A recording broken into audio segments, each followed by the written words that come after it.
3300년에서 한 BC 한 2300년, 그리고 다윗이 BC 10세기 사람이니까 그때까지 살았던 여부스 그 족속지를 세웠던 그 성벽의 이제 잔해라고 이렇게 보는 거죠.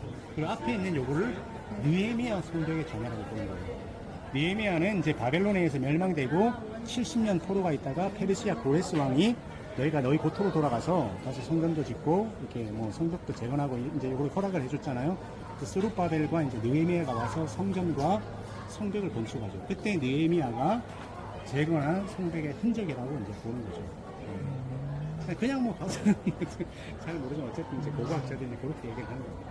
그러니까 이제 그 당시에는 더 이렇게 절벽이 가팔랐다고 보는 거죠. 그 절벽 위에 이제 다윗의 성을 세운 거죠. 이게 또 어쨌든 그 성벽, 다윗 성의 성벽 전에. 네, 안녕하세요. 7월 27일 수요일 짱목과 말씀 수다의 시간입니다. 네, 오늘 우리에게 주시는 말씀은 신명기 9장 13절부터 21절의 말씀인데 하나님 말씀을 보시겠습니다.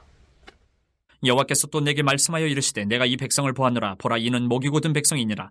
나를 막지 말라. 내가 그들을 멸하여 그들의 이름을 천하에서 없애고 너를 그들보다 강대한 나라가 되게 하리라 하시기로 내가 돌이켜 산에서 내려오는데 산에는 불이 붙었고 언약의 두 돌판은 내 두 손에 있었느니라. 내가 본즉 너희가 너희 하나님 여호와께 범죄하여 자기를 위하여 송아지를 부어 만들어서 여호와께서 명령하신 돌을 빨리 떠났기로 내가 그 두 돌판을 내 두 손으로 들어던져 너희의 목전에서 깨뜨렸노라. 그리고 내가 전과 같이 40주 40야를 여호와 앞에 엎드려서 떡도 먹지 아니하고 물도 마시지 아니하였으니 이는 너희가 여호와의 목전에 악을 행하여 그를 경노하게 하여 크게 죄를 지었음이라. 여호와께서 심히 분노하사 너희를 멸하려 하셨으므로 내가 두려워하였노라. 그러나 여호와께서 그때에도 내 말을 들으셨고 여호와께서 또 아론에게 진노하사 그를 멸하려 하셨으므로 내가 그때에도 아론을 위하여 기도하고 너희의 죄 곧 너희가 만든 송아지를 가져다가 불살라 찢고 티끌같이 가늘게 갈아 그 가루를 산에서 흘러내리는 시내에 뿌렸느니라. 네, 어제와 똑같은 장소에서 흑백이었다가 오늘은 칼라로 바꿨습니다. 왜냐하면 꽃이 너무 예뻐서 함께 나누고 싶고 계속적으로 우리가 죄성에 대한 이야기를 신명기 말씀을 통해서 듣기 때문에 함께 또 이렇게 밝은 곳에서 하나님의 말씀을 나누도록 그렇게 하겠습니다. 사람이 얼마나 무서운 죄성을 가지고 있는가. 하나님이 말씀하신 것은 목이 곧은 백성이다 라고 그렇게 말씀을 하고 있어요. 목이 곧다. 그러니까 이게 정말 뭐 뻣뻣해서 아무것도 할 수 없는 하나님 앞에 그런 존재가 어떻게 생각하면 인간들의 존재다라는 겁니다. 이러한 인간들의 존재 앞에 오늘 모세가 중간에 역할을 하는 장면을 우리는 말씀을 통해서 보게 돼요. 사실은 이것이 중보자 역할이라고 하는 것들을 이야기를 하는 것이고요. 실제로 하나님은 중간에 있는 선한 사람들을 생각을 해서 하나님께서 심판하실 것을 거두어진 사건이 모세뿐만 아니라 여러 아브라함이라든지 그런 곳에서 나타나죠. 우리가 잘 아는 소돔과 고모라 이야기도 마찬가지죠. 결국 하나님이 소돔과 고모라를 멸망시키려고 할 때에 그때 이제 아브라함이 하나님과 어떻든 바겐세일을 하는 거죠. 타협을 합니다. 그랬을 때에 의인 10명이 있다면 결국 소돔과 고모라를 멸망치 않겠다. 이 얘기는 하나님의 관점이 죄인들 쪽에서만 보는 것이 아니라 선한 사람인 하나님, 의인을 바라보면서 하나님의 관점은 그 사람들을 더 귀하게 생각한다라는 것들을 생각할 수가 있습니다. 왜 우리가 기도를 해야 되고 왜 우리가 또 이 나라와 민족을 위해서 우리가 더 구국 기도를 해야 될까? 뭐 너무나도 잘 아시다시피 한국 교회가 굉장히 경제적인 부흥과 선교적 부흥을 이뤘던 이유 중에 하나가 제일 중요했던 부분이 뭐냐면 기도자들이 많이 있었다는 겁니다. 기도자들을 통해서 결국 하나님은 대한민국 코리아를 높이 쓰셨다는 거죠. 지금 현장에 오면 제가 뭐 어디든지 지금 이렇게 선교지를 가게 되든지 또 이스라엘도 선교지거든요. 여기도 와 보게 되면 이 하나님께서 이 한국을 사용하시는 걸 느끼는 부분은 두바이도 아마 내가 알기로는데 유일하게 무비자고 또 한국 여권이 아마 전 세계 어디든지 갈 수 있는, 이 무슬림 나라는 사실은 뭐 미국 비자로는 못 가는데 우리나라 비자는 갈 수 있다고 그러죠. 그렇게 길을 열어놓고, 그리고 여기서 오게 되면 정말 놀라운 일들이 있어요. 길을 갈 때에 한국 사람이시냐고, 그리고 글씨를 좀 제가 알려달라고 이렇게 얘기를 하고, 뭐 한국의 BTS라든지 이러한 한국의 어떤 K-팝이 굉장히 유행하고 있다는 것을 알게 되고, 이것을 통해서 결국 복음이 지금 흘러넘치게 한다는 거죠. 하이파라고 하는 곳에 가서는 그 양병문 선교사님이라는 분이 계시는데, 저를 이번에 많이 가이드를 해주셨는데, 이분은 그 두루즈족이라고 하는 이 아랍족들한테 결국 K 열풍, 팝 열풍으로 인해서 청년들에게, 막 어마어마한 청년들에게 한글 학교를 가르치고, 그 과정에 이제 성경 공부를 가르치는 그 일을 진행하는 걸 보면서 하나님이 일하시는 건 참으로 놀라우시다 라고 하는 것을 생각하게 되었습니다. 어떻든 간에 결국은 이러한 의인들로 인해서 하나님 일하시는데, 오늘도 모세가 그 안에서 끼어 들어가 있습니다. 그리고 이 모세가 결국 시내산에서 하나님의 말씀을 받게 되죠.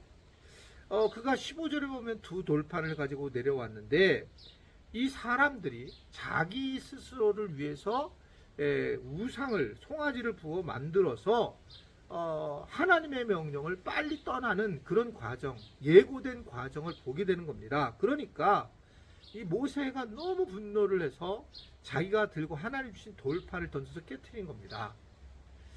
이게 모세가 사실은 대단한 성격을 가진 사람이에요. 이게 누구나 이게 할 수 있는 게 아니잖아요. 제가 만약에 너무 화가 나 죄를 짓는다고 해서 성경책을 읽다 성경책 집어던진다, 그러면 여러분 뭐라 그럴까요? 저 목사님 굉장히 의인이다, 이래서 안 할걸요? 그러니까 굉장히 분노했다라고 하는 것을 얘기를 하고 있는 겁니다. 여하튼 왜 이 정도로 분노했을까? 우리는 모세의 마음을 봐야 되는데, 18절에 보면 40일 금식을 해서 하나님 앞에서 악하게 한 것과 분노케 하는 죄를 지었다라는 고백을 하게 되면서 그때도 하나님이 내 이야기를 들어주셨다라고 하는 것을 19절에 말씀을 하고 있는 것을 볼 수 있습니다. 그리고 아론의 진노까지도 멸하려고 내가 기도를 하였고, 다베랴, 마사, 기브로 히타와 이 하나님을 경록케 하셨던 것이 있었다. 가데스 바네아에서도 하나님이 명령하신 땅을 차지하지 못했다라고 하는 것을 이야기를 하고 있습니다. 그러니까 스스로 이 고백을 하면서 하나님 앞에 죄인임을 이제 고백을 하면서 모세가 이것에 대해서 신랄하게 하나님 대신 이들에게 대해서 이야기한다는 거죠. 이번에도 이제 이스라엘 현지를 와 보니까 당장 느끼는 게, 꼭 우리가 기억해야 될 것은 여기서 하나님이 12지파에게 땅을 나눴다는 이 사건을 중요하게 볼 필요성이 있어요. 왜 그러냐면 이 땅이 하나님 주신 땅이고, 이 땅을 분배를 해서 하나님이 그 땅으로 가게 하라, 가는 거, 그것이 명령이고, 그걸 순종할 때 하나님과 그 어떤 그 관계 형성이 되잖아요. 하나님과 자녀의 관계 형성이 되는데, 우리가 잘 아다시피 요단 이 동편으로부터 이제 넘어오잖아요. 요단 서편으로 이렇게 넘어왔던 루벤과 갓과 므낫세 반지파가 와 보니까 그 가이샤라 빌립보 근처의 그 뒤쪽을 보니 너무너무 아름다운 거예요. 그래서 그쪽으로 오던 지파들이 거기서 요단, 지금 요르단 지역이죠. 그 요단 동편에서 그들이 거기에 머물러 버리게 됐어요. 두 지파 반이 결국 안 와요. 요단. 그래서 그냥 싸움할 때만 오겠다 이렇게 얘기를 하고 하나님의 명령을 거역하는 겁니다. 그리고 이곳에 임했던, 여곳에 와서 봤더니 단지파 같은 경우도 블레셋이라고 하는 이 족속과 싸워야 되고 힘듭니다.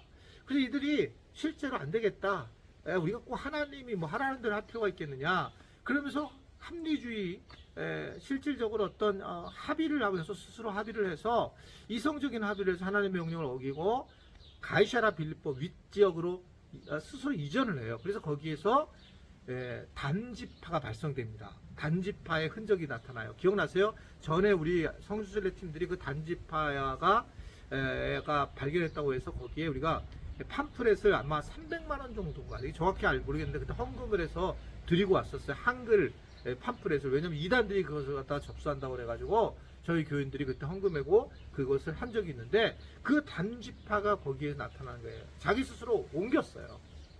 그러니까 그렇게 해버리니까 어떤 일이 벌어집니까? 좋은 장소에 살겠죠. 문제는 하나님의 명령을 어겼다는 겁니다. 이게 우리의 모습이라는 거예요. 내가 그 정도로 훌륭하지 않다는 거예요. 자, 충격적인 얘기라고 오늘 말씀사를 마치고 싶은데, 24절 요것도 쭉 한 줄 나왔으면 좋겠는데, 뭐라고 얘기를 하고 있냐면, 내가 너희를 알던 날부터 너희가 항상 여호와를 거역하여 왔느니라. 이게 모세가 우리에게 하는 말입니다. 슬픈 얘기예요. 하나님을 우리가 알 때부터 항상 하나님을 거역하고 오는 것. 오늘 하루 우리가 얼마나 죄인인지를 알고 내가 죄인입니다, 주님.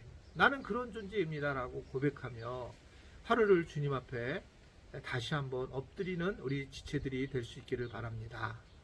기도합니다. 하나님, 나는 죄인이고 정말 생각해도 죄인이고 깨어나도 죄인이고 누워있어도 죄인입니다. 그래서 주님만이 필요합니다. 예수 그리스도를 올바로 믿도록 성령님께서 우리와 함께하여 주옵소서. 그렇게 하실 주님께 감사하며 예수님의 이름으로 기도드리옵나이다. 아멘.